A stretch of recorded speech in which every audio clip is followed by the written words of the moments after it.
ಓಡೋದ್ರು, ಯಾರನ್ನ ಓಡೋದ್ರ?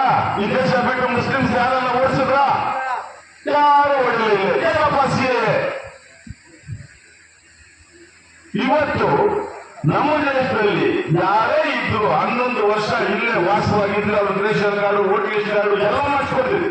ಅದಕ್ಕೆ ಮುಂದೆ 3 ವರ್ಷಕ್ಕೆ ಮಾಡಿಸ್ಕೊಳ್ತಾರೆ. ಹೋಗಿ ಬಿಟ್ಟು ಬಳಿ ನೀನು ಭಾರತೀಯನೇ, ಭಾರತ ಅಂತ ನೀವು ಒಪ್ಕೊ, ಆಯ್ತು. ಅವರು ಒಪ್ಕೊಂಡಿರ್ತಾರೆ, ಅವರೇ ಮಾಡಿಸ್ಕೊಳ್ತಾರೆ.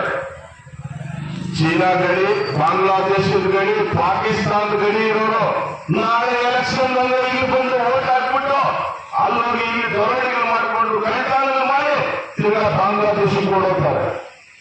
ಅವರಿಗೆ ಓಟು ನಿಷೇಧ. ಈ ದೇಶ ಓಟ್ ಹಾಕ್ಬಿಟ್ಟು ಇಲ್ಲಿ ಕೈತಾಳಗಳು ಮಾಡಿಕೊಂಡು ಇಲ್ಲಿ ದುಡ್ಡು ಎತ್ಕೊಂಡು ಬಾಂಗ್ಲಾದೇಶಕ್ಕೆ ಹಾಕ್ಬಿಟ್ಟಲ್ಲ. ಇಲ್ಲಿಗೂ ದೂರ 10 ಕಿಲೋಮೀಟರ್ ಬಾರ್ಡು. ಇದು ಸಿಎ. ಇದಕ್ಕೆ ಮುಸ್ಲಿಮರು ವಿರೋಧಿ. ಇದು ಮಾಡ್ಬೋದ? ಇನ್ನೇನಪ್ಪ ಅಂದ್ರೆ ಕಾಶ್ಮೀರ್ 379 30 ರದ್ದುಗೊಳಿಸಿದ್ರು. ಕಾಶ್ಮೀರ ಈ ದೇಶದ ಸ್ವರ್ಗ. ಈ ಯಾವ ಪರಿಸ್ಥಿತಿ ಬಂದಿತ್ತು ಅಂದ್ರೆ ಅಲ್ಲಿನ ಮುಸ್ಲಿಮ್ಸ್, ಅಲ್ಲಿನ ಬ್ರಾಹ್ಮಣರು, ಹೆಣ್ಣು ಮಕ್ಕಳ ಸೌಂದರ್ಯವಂತ ಹೆಣ್ಣು ಮಕ್ಕಳು, ಅಲ್ಲಿನ ಹೆಣ್ಣು ಮಕ್ಕಳು ನೀವು ನೋಡ್ಬೇಕು. ದೇವ ಕನ್ಯೆಗಳಂತಿರೋ ಹೆಣ್ಣು ಮಕ್ಕಳಿಗೆ ಮಸೀಬರು ಕೆಲಸ ಕಲಿಸೋರು ಹೆಣ್ಣು ಮಕ್ಕಳು. ಯಾವ ಗಂಡೊಳಗ ಕೆಲಸ ಇಲ್ಲ, ತಿಂಗಳಿಗೆ 15 ದಿವಸ ಕೆಲಸ. ಏನಪ್ಪ ಅಂದ್ರೆ ಕಲ್ಲು ಕೊಟ್ಟು ಮೀಟಿಂಗ್ ಮಾಡಿ. ನಮ್ಮೇ ಬೇರೆ ಕಾನೂನು, ನಮ್ಮೇ ಬೇರೆ ರಾಷ್ಟ್ರಧ್ವಜ. ಇದು ಯಾವ ದೇಶದಲ್ಲಿರೋದು? ಕಾಶ್ಮೀರ ಭಾರತ ದೇಶದ ಅಂಗವಾದ ಕಾಶ್ಮೀರ, ಭಾರತದ ಸ್ವರ್ಗ ಅಂತ ಬಯಸಿರೋ ಕಾಶ್ಮೀರ. ಅದನ್ನೇನ್ ಮಾಡಿದ್ರು? ಕಲ್ಲು ಕೊಟ್ಟು ಹೊಸೋದು, ಬಂದು ಕೊಟ್ಟು ಸುಟ್ಟ ಅಕ್ಕಿ ಹೇಳ್ತಾರೆ. ನನಗೂ ನೆಲೆ ಇಲ್ಲ, ನಿನಗೂ ನೆಲೆ ಇಲ್ಲ ಅಂದ್ರೆ ಹಂಗೆ ಮುಸ್ಲಿಂ ಬಾಂಧವರ ತಲೆ ಕೆಡಿಸಿರುತ್ತೆ. ಅಲ್ಲಿ ನೆಲೆ ಇಲ್ಲ, ಇಲ್ಲಿ ನೆಲೆ ಇಲ್ಲ. ಇದು ನರೇಂದ್ರ ಮೋದಿ ಅವರು ನಿಷೇಧ ಮಾಡಿರೋದಕ್ಕೆ ಇವರು ಹೇಳ್ತಾ ಇರುತ್ತಾರೆ. ಇನ್ನೊಂದೇನಪ್ಪ ಅಂದ್ರೆ ಸಂವಿಧಾನ ಬದಲಿಸ್ತಾರೆ. 1947 ಸ್ವತಂತ್ರ ಬಂತು. ಸ್ವತಂತ್ರ ಬಂದಾಗ ಎಲೆಕ್ಷನ್ ನಡೆಸಿಲ್ಲ. ಎಲ್ಲ ಮುಖಂಡರು ಕೂತ್ಕೊಂಡು ಪಾರ್ಲಿಮೆಂಟ್ ರಚನೆ ಮಾಡಿದ್ರು. ಪಾರ್ಲಿಮೆಂಟ್ ರಚನೆ ಮಾಡಿದ ಅಂಬೇಡ್ಕರ್ ಅವರಿಗೆ, ಬಾಬಾ ಸಾಹೇಬ್ ಅಂಬೇಡ್ಕರ್ ಅವರಿಗೆ ಕಾನೂನು ಸಚಿವರಾಗಿ ಕೊಡ್ತಾರೆ. ಕಾನೂನು ಸಚಿವರಾಗಿ ಕೊಟ್ಟಂತ ಬಾಬಾ ಸಾಹೇಬ್ ಅಂಬೇಡ್ಕರ್ ಅವರು 15 ಅವರು ಕೆಲಸ ಮಾಡಿ ಸಂವಿಧಾನ ರಚಿಸ್ತಾರೆ.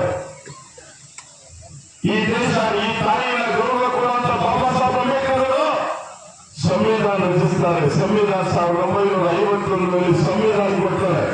ಆ ಸಂವಿಧಾನದಲ್ಲಿ 2-3 ಪಾಯಿಂಟ್ ಬಿಟ್ಟಿರ್ತಾರೆ. ಈ ಸಂವಿಧಾನ ಯಾರು ಓಟ್ ಹಾಕ್ಬೇಕು, ಓಟಕ್ಕೆ ಯಾರು ಕೊಡ್ಬೇಕು ಅಂತ ಪಾರ್ಲಿಮೆಂಟ್ ಅಲ್ಲಿ ಪಾಸ್ ಆಗ್ಬೇಕು. ಹೇಳ್ತಾರೆ 25 ಎಕರೆ ಇರೋರು ಓಟ್ ಕೊಡೋದ, 70 ಎಕರೆ ಓದಿರೋರು ಓಟ್ ಕೊಡೋದ, ಯಾರು ಓಟ್ ಕೊಡ್ಬೇಕು ನಾವು? ಹೇಳ್ತಾರೆ ಎಲ್ಲ ಗಂಡಸರು ಓಟ್ ಹಾಕಿರ್ಲಿ. ಬಾಬಾ ಸಾಹೇಬ್ ಅಂಬೇಡ್ಕರ್ ಹೇಳ್ತಾರೆ, ನನ್ನ ಜನ್ಮ ಕೊಟ್ಟಂತ ತಾಯಿ ನನ್ನ ಭಾರತ ದೇಶ.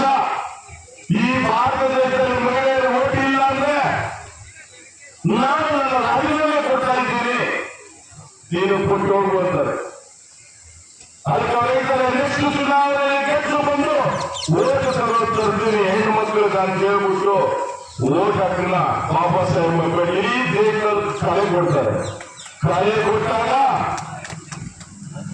ದೇಶನೇ ಬಾಬಾ ಸಾಹೇಬ್ ಅಂಬೇಡ್ಕರ್ ಮಾಡಿರುವಂತ ನೀತಿ, ಅವರು ಸಂವಿಧಾನ ಓಟ್ ಅಂತೇಳಿ ಅದರಲ್ಲಿ ಸಾಲ ಕೊಟ್ಬಿಡ್ತಾರೆ. ಎಲ್ಲ ಹೆಣ್ಣು ಮಕ್ಕಳಿಗೂ ಓಟು ಅಂತ ಅದನ್ನ ಊರ್ಜಿತ ಆಗುತ್ತೆ. ಕಾಂಗ್ರೆಸ್ ಬರುತ್ತೆ ನೋವು. ಎಲ್ಲಿ ಬಾಬಾ ಸಾಹೇಬ್ ಗೆದ್ರೆ, ಅಂಬೇಡ್ಕರ್ ಗೆದ್ರೆ ಈ ದೇಶದ ಪ್ರಧಾನಮಂತ್ರಿಗಳಾಗ್ತಾರೆ. ಅವರಾಗಿದ್ದರೆ ಈ ದೇಶ ಇವತ್ತು 1ನೇ ಸ್ಥಾನದಲ್ಲಿ ಇದೆ. ಈ ಮಹಾನುಭಾವನ ಕುಟುಂಬಿಸಿ 17 ವರ್ಷ ತಾತನಿಗೆ, 17 ವರ್ಷ ಅಜ್ಜಿಗೆ, 6 ವರ್ಷ ಅಪ್ಪನಿಗೆ, ಇನ್ನ ಬೇಕಂತೆ ಅಧಿಕಾರ. 40 ವರ್ಷ ಇವರಿಗೆ ಆಗಬೇಕು ಅಧಿಕಾರ, ಇನ್ನ ಅಧಿಕಾರ ಬೇಕು. ಇನ್ನು ಬೆನಾಮಿ ಅಧಿಕಾರ ತಾಯಿ 10 ವರ್ಷ 50 ವರ್ಷ ಅಧಿಕಾರ ಅವರೇ ಅನುಭವಿಸುವುದು. ಈ ದೇಶದಲ್ಲಿ. ಇವತ್ತು ಅವರು ಹೇಳ್ತಾರೆ ಅಂಬೇಡ್ಕರ್ ಅವರು ಪ್ರಧಾನಿ ಆಗೋತಾರೆ, ಏನ್ ಮಾಡೋದು ಅಂತೇಳಿ ಅಂಬೇಡ್ಕರ್ ಅವರು ಚಿಕ್ಕಬಳ್ಳಾಪುರ ಫಂಕ್ಷನ್ ನಲ್ಲಿ ಈ ಭಾಗಕ್ಕೆ ನೀರು ತರಬೇಕು ಅಂತೇಳಿ ಪ್ರತಿಯೊಬ್ಬರು ಭಾಷಣ ಮಾಡ್ತಾರೆ. ಈ ದೇಶ ಉನ್ನತೀಕರಣಕ್ಕೆ ಹೋಗ್ಬೇಕು ಅಂತ, ಒಳ್ಳೆ ಸಂಸ್ಕೃತಿ ದೇಶ ಆಗಬೇಕು, ದೇಶ 2047ಕ್ಕೆ ಮೊದಲನೇ ಸ್ಥಾನಕ್ಕೆ ಬರಬೇಕು ಅಂತ, ಬಡತನ ಮುಕ್ತ ಆಗಬೇಕಾಗಿರೋ ದೇಶ ಆಗ್ಬೇಕು ಅಂತ ಓಡಾಡ್ತಾ ಇರೋ ದೇಶದಲ್ಲಿ ನಮ್ಮ ಪ್ರಧಾನಿಯನ್ನ ಕೈ ಬಲಗೊಳಿಸಬೇಕು ಅಂದ್ರೆ ನಮ್ಮ ಉತ್ತಮ ಕುಟುಂಬದಲ್ಲಿ ಉತ್ತಮ ಸೇವೆ ಸಲ್ಲಿಸ್ತಾ ಇರುವಂತ ನಿಮ್ಮೆಲ್ಲರ ನಮ್ಮೆಲ್ಲರ ಮೆಚ್ಚಿನ ಹುಡುಗ, ನಮ್ಮೆಲ್ಲರ ನಿಮ್ಮೆಲ್ಲರ ಮಗನ ಕೆಲಸ ಮಾಡ್ತಾ ಇರುವಂತವರ ಮಲ್ಲೇಶ್ ಬಾಬು ಅವರಿಗೆ ನೀವು ಎಲ್ಲ ಸೇರಿ ಅವ್ರಿಗೆ ತೆನವತ್ತ ಕಮಲಮ್ಮ ಮಹಿಳೆಗೆ ಮತ ಕೊಡಬೇಕು. ಮತ ಕೊಡಕ್ ಮೊದಲು ತಾವೊಂದು ಕೆಲಸ ಮಾಡಬೇಕು. ಎಲ್ಲ ಯುವಕರು, ಎಲ್ಲ ಎನ್ಡಿಎ ಪಕ್ಷದ, ಈ ದೇಶದ ಯುವಕ ಮತದಾರರು, ಈ ದೇಶದ ಎಲ್ಲ ಪ್ರತಿಬಂಧಿತ ಮತದಾರರು, ನಮ್ಮ ಪಕ್ಷದ ಕಾರ್ಯಕರ್ತರು ಎಲ್ಲರೂ ಸೇರಿ ನಾವು 50 ಮತಗಳನ್ನು ಆರಿಸಿ ನನ್ನ ಅಜ್ಜಿ, ತಾತ, ನನ್ನ ಕುಟುಂಬ, ಅಣ್ಣ, ತಮ್ಮ, ತಾಯಿ ಎಲ್ಲರ ಮತವನ್ನು ಹಾಕಿಸಿ ನನ್ನ ಪ್ರೀತಿಯ ಮತ, ನನ್ನ ಫೋನ್ಗಳಲ್ಲಿ ಯಾವುದೇ ಬಂದು ಮತ ಚುನಾವಣೆಗೆ ಹೋಗಿ ನೀವು ಮತ ಈ ದೇಶ ಕಾಪಾಡಿ. ಈ ದೇಶದ ಉನ್ನತ ಸ್ಥಾನಕ್ಕೆ, ಈ ದೇಶದ ಒಬ್ಬ ನಾಯಕತ್ವ ಉಳ್ಳವರಿಗೆ ಮತ ಹಾಕ್ತಾ ಇದ್ದೇವೆ.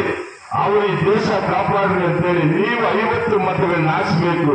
ಯಾಕಪ್ಪ ಅಂದ್ರೆ ನೀವು ಪ್ರತಿ ಒಂದು ಫೋನ್ ಬಂತು ಬಿಜೆಪಿಗೆ ಆಗಿ, ಬಿಜೆಪಿ ND ಮೈತ್ರಿಕೂಟದ ಪಕ್ಷಕ್ಕೆ ಫೋನ್ ಹಾಕ್ರಿ ಅಂತ ಯಾಕೆ ಹಾಕ್ಬೇಕು ಅಂದಾಗ